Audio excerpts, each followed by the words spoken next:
गीता जी में दो प्रकार का ज्ञान है, एक तो वेदों वाला ज्ञान है और एक इस काल ने अपना मत भी इसमें थोप रखा है।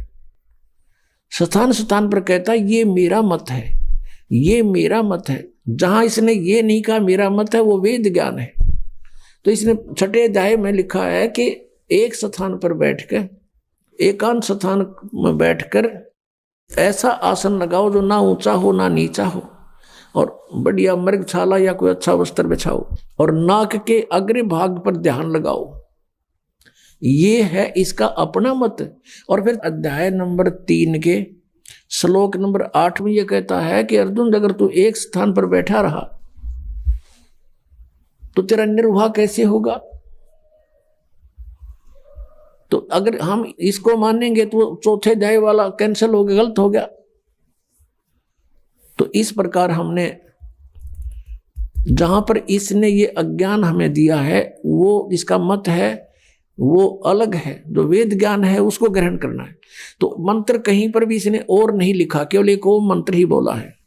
श्रीमद् भगवद गीता अध्याय नंबर 3 के श्लोक नंबर 8 में क्या लिखा है देखिएगा। श्रीमद् भगवद गीता, इसके अध्याय नंबर 3 है श्रीमद् भगवद गीता का, और श्लोक नंबर 8 है। यहां से ये शुरू है, यहां इसका अनुवाद है। तू शास्त्र विहित कर्तव्य कर्म कर, के शास्त्रों में लिखा हुआ साधना उसके अनुसार साधना कर, क्योंकि कर्मों के न करने की अपेक्षा कर्म करना, कर्म ना करना यानी एकांत स्थान पर बैठ कर हठ योग करना की अपेक्षा कर्म करना ही श्रेष्ठ है। तथा कर्म न करने से तेरा निर्वाह, शरीर निर्वाह भी तो नहीं सिद्ध होगा। तेरा गुजारा कैसे होगा यदि तू एक स्थान पर बैठ गया? अपने आत्मा, अभी आपने जो तीसरे अध्याय का 8वां श्लोक देखा श्रीमद् भगवद गीता का, ये है वेद ज्ञान, क्योंकि ये यजुर्वेद अध्याय नंबर 40 के मंत्र नंबर 15 से मेल खाता है। अब छठे अध्याय के 11वें श्लोक में ये गीता ज्ञानदाता अपना मत प्रोड्यूस कर रहा है। यहां ये कहता है कि एकांत स्थान खोज कर और उसके ऊपर वो घना ऊंचा भी ना हो, एक आसन लगाओ, मृगछाल बिछाओ और नाक के आगे देखते रहो। बस ये साधना बता रहा। ये इसका अपना मत है, ये हमने नहीं मानना, क्योंकि जो वेद ज्ञान है वो सत्य है। और वेद ज्ञान जो है गॉड गिवन है, प्रभु दत्त है। कबीर परमात्मा ने इस काल के अंतःकरण में फीड कर दिया था इसके कंप्यूटर में, और फिर वहां से निर्धारित समय भर दिया था। उसके बाद अपने आप, जैसे 9 महीने के बाद बच्चा अपने आप बाहर आता है, कोई वश नहीं चलता किसी का, ऐसे ही 5 वेद बाहर आ गए इसके सांसों के द्वारा बाहर आ गए। उसके बाद इसने पढ़ा, इसने देखा कि इसमें तो तेरी सारी पोल खुलेगी। सूक्ष्म वेद भी उसके अंदर था, उसको नष्ट कर दिया। ये 4 वेद रख लिए जिसमें पूर्ण परमात्मा की जानकारी तो है, लेकिन वे ऑफ वर्शिप, पूजा की विधि केवल ब्रह्म तक की है, वो रख लिए। तो वो ज्ञान तो सही है, उसके अतिरिक्त फिर उससे भी हटकर इसने अपना मत कुछ प्रोड्यूस किया है इसमें, तो वो नहीं मानना हमने, क्योंकि वेद ज्ञान गॉड गिवन है। गॉड गिवन ज्ञान है वो परमात्मा का आदेश है। उस आदेश से हटकर हम किसी अधिकारी का आदेश पालन करके और कानून भंग करेंगे तो हम दोषी हो जाएंगे। हमने ये भी ध्यान रखना। ये देखिएगा श्रीमद् भगवद गीता अध्याय नंबर 6, श्रीमद् भगवद गीता अध्याय नंबर 6, और ये है 11 श्लोक में 11वां श्लोक। शुद्ध भूमि पर जिसके कर्म से कुसा यानी डाब, कोई घास, मृगशाला और वस्त्र बिछे हैं, यानी पहले डाब हो, फिर मृगशाला हो, फिर उसके ऊपर वस्त्र बिछे हों, और न ऊंचा और न बहुत नीचा हो, ऐसे अपने आसन को स्थिर स्थापन करे। फिर है उस आसन पर बैठकर चित्त और इंद्रियों की क्रियाओं को वश में रखते हुए मन को एकाग्र करके अंतःकरण की शुद्धि के लिए योग का अभ्यास करे। 13वें में देखो, काया सिर और गले को समान एवं अचल यानी सीधा रख के धारण करके और स्थिर होकर अपनी, वैसे यहाँ से ये 10 में से शुरू होता है, इसकी सारी क्रिया यहाँ से 10 में से शुरू होती है कि मन और इंद्रियों सहित शरीर को वश में रखने वाले आशा रहित संग्रह रहित योगी अकेला ही एकांत स्थान में स्थिर होकर आत्मा को निरंतर परमात्मा में लगावे, परमात्मा में, अपने में नहीं। आगे फिर देखो, अब 11वां हमने पढ़ लिया कि शुद्ध भूमि पर एकांत स्थान तो ऊपर पढ़ दिया। कर्म से ये पहले डाब बिछी हो, फिर मृगशाला हो, फिर वस्त्र बिछे हो, ऐसा आसन लावे, ना घना ऊंचा हो ना ज्यादा नीचा हो। इस प्रकार अपने आसन को स्थिर स्थापन करे। फिर 12वें में कहा है कि उस आसन पर बैठकर चित्त और इंद्रियों को क्रियाओं को वश में रखते हुए मन को एकाग्र करके अंतःकरण की शुद्धि के लिए योग का अभ्यास करे। अब 13वें में,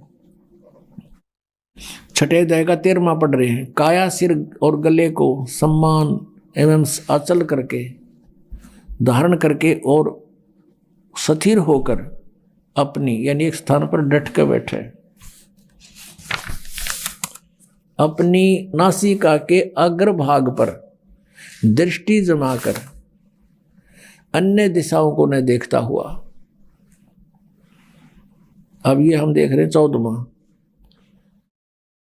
ब्रह्मचारी के व्रत में स्थित भय रहित भली भांति अंतःकरण वाला सावधान होकर योगी मन को रोक के मुझ में चित वाला मेरे में प्राण होकर स्थित होए। अब यहाँ फिर इसका मतलब रहा ये वश में किए हुए मन वाला योगी इस प्रकार आत्मा को निरंतर मुझ में प्रवेश करके मुझ परमेश्वर के रूप में लगाता हुआ मुझ में रहने वाली यानी मेरे तक ही सीमित ब्रह्मलोक में जाने वाली परमानंद की परिकाष्ठा रूप शांतिम को अधिगच्छन्ति प्राप्त होता है। अब निर्वाण परमाम यानी मृत्यु के बाद, निर्वाण माने गमन भी होता है यानी मृत्यु भी होती है, और निर्वाण माने मोक्ष भी होता है। निर्वाण परमामम यानी श्रेष्ठ मेरे सतर का जो मुझ में रहने वाला जो श्रेष्ठ प्रमाण है, उस शांति को प्राप्त होगा। ब्रह्मलोक में जाएगा ब्रह्म का साधक, और वहां जिसी शांति है वो तत्न प्राप्त हो जाएगी। अंडरस्टूड है। तो छठे अध्याय के 16वें श्लोक में फिर ये भी कहा कि अर्जुन यह योग न तो बहुत खाने वाले का और न बिल्कुल न खाने वाले का। बहुत खाना तो ये है पेट दड़ी पक्का खा ले अंगड़ाई टूटे भक्ति हो को ना, और बिल्कुल न खाना व्रत रखना। व्रत रखना भी गीता में मना है, और ये व्रत रखवाओ एकादशी का, ये कहाँ से लाए। और न बहुत सहन करने वाले सोने वाले का, और न अधिक जागने वाले का सिद्ध होता है। यानी अब ये साधना भी जो इसने बताई है काल भगवान ने ब्रह्म ने, इसने अपने सतर का ज्ञान भी दिया है कि इस प्रकार करो, और इससे मेरे से मिलने वाली जो शांति है उसको प्राप्त हो सकते हो। और ब्रह्म से जिसी शांति मिला पता ही है, ब्रह्मलोक में गए वहाँ से फिर जन्म मृत्यु में जैसे चुनक ऋषि की चल रही है ये क्रिया, उसके लिए बताया जा रहा है। तो ये छठे अध्याय का है, ये 10 से लेकर और अभी आपने 15 तक पढ़ा, 16 तक पढ़ा। 16वें में तो ये भी कंसेप्ट क्लियर कर दिया है कि व्रत रखना भी व्यर्थ है, और ये एकादशी का व्रत तो बहुत महत्वपूर्ण कर बताते हैं। तो ये लोक वेद है, दंत कथा है, इनकी वेद शास्त्र विधि रहित ज्ञान है, उसके करने से कुछ भी लाभ नहीं होगा। गीता जी अध्याय नंबर 16 के श्लोक नंबर 23 के अनुसार।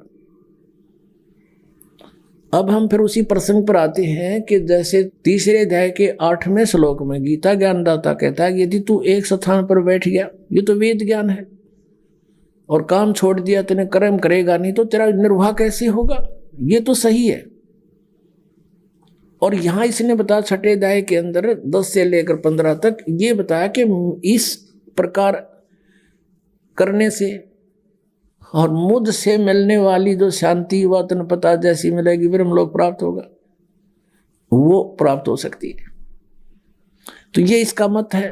हमने इसके मत को स्वीकार नहीं करना जो सूक्ष्म वेद में लिखा है, और उसके वही जो का तू गीता में मिलता है वो सही क्लियर ज्ञान है, स्पष्ट ज्ञान। अब हम आते हैं उसी प्रसंग पर कि वेदों में कहीं पर भी ये 2.5 घंटे सुबह 2.5 घंटे शाम बैठकर साधना करने का विधान नहीं, और न ही परमात्मा प्राप्त महापुरुषों की वाणी में जिन्होंने भगवान पाया, जिनमें कौन कौन है? आदरणीय धर्मदास साहिब जी, आदरणीय मलुकदास साहिब जी, आदरणीय नानक साहिब जी, आदरणीय दादू साहिब जी, आदरणीय गरीबदास साहिब जी, गांव छुडानी, जिला झज्जर हरियाणा वाले, और आदरणीय घीसा दास साहिब जी, गांव खेकड़ा, जिला मेरठ वाले, उत्तर प्रदेश वाले। इन महापुरुषों की वाणी, इनकी क्रियाएं, इनका जीवन देखिएगा आप। ये सभी काम करते थे, गृहस्थी थे, बाल बच्चेदार थे, अपना जो भी जिसका जैसा व्यवसाय था उस काम के करते करते भक्ति किया करते थे, और वैसा ही विधान वो बताकर हमें चले गए। हम अब उसी प्रसंग पर आते हैं 7वें अध्याय के 18वें श्लोक में, जो गीता ज्ञानदाता कहता है कि मेरी साधना करने वाले जो मेरी भक्ति करते हैं वो मेरे वाली ही अनुत्तम गति में सचित है, इसी में रह गई, पार नहीं हुई। सूक्ष्म वेद में परमात्मा ने कहा था ब्रह्मा जी को, काल ने क्या बोला? तपो तपो कर वाक्य सुनाया, लोक रचो बल मेरी माया। कि एक तपो तपो कर आवाज कर दी उसने, काल ने, और जब तप कर दिया, जब कहा लोक रचो बल मेरी माया, कहती है सब मेरा जाल है, अब लोक रचो, अब सृष्टि रचो, तुम जाओ, वो चार्ज होगी बैटरी, अब अपनी बर्बाद करो। तो यहाँ इन ऋषियों ने कुछ अज्ञान कुछ ज्ञान, जैसे ब्रह्मा जी से प्राप्त ज्ञान से हठ योग शुरू करा। ब्रह्मा जी ने बताया कि मुझे परमात्मा की आकाशवाणी, मैंने 1000 वर्ष तप किया, फिर आकाशवाणी हुई कि सृष्टि करो। तो ये भी उन्होंने परम अक्षर ब्रह्म की वाणी मान ली, या थी काल की वाणी, आकाशवाणी, और उधर से ओम नाम वहां से ले लिया। गीता जी अध्याय नंबर 4 के श्लोक नंबर 8 में लिखा कि अर्जुन, यदि तू हट करके बैठ गया एक स्थान पे तो तेरा निर्वाह कैसे चलेगा? तो कहने का भाव यह है कि हठ योग नहीं करना, किसी भी शास्त्र में नहीं लिखा है। अब आपने सुन लिया, यजुर्वेद अध्याय नंबर 40 के मंत्र नंबर 15 में स्पष्ट किया है कि ओम करतु समर, केलवे समर और करतुम समर। ओम नाम का जाप काम करते करते सिमरन करो, विशेष कसक के साथ सिमरन करो, अपना मनुष्य जीवन का प्रथम कर्तव्य, मूल कर्तव्य जानकर सिमरन करो। हठ योग एक स्थान पर बैठकर करने को नहीं कहा। ऐसा नहीं है कि जैसे आप बैठे हो तो बैठ के भी कर लो, समय काम नहीं है, कोई दिक्कत नहीं, लेट कर लो, चलते कर लो, बैठते हो। जैसे सूक्ष्म वेद में कहा कि नाम उठत नाम बैठत, नाम सोत जागवे, नाम खाते नाम पीते, नाम से ती लागवे।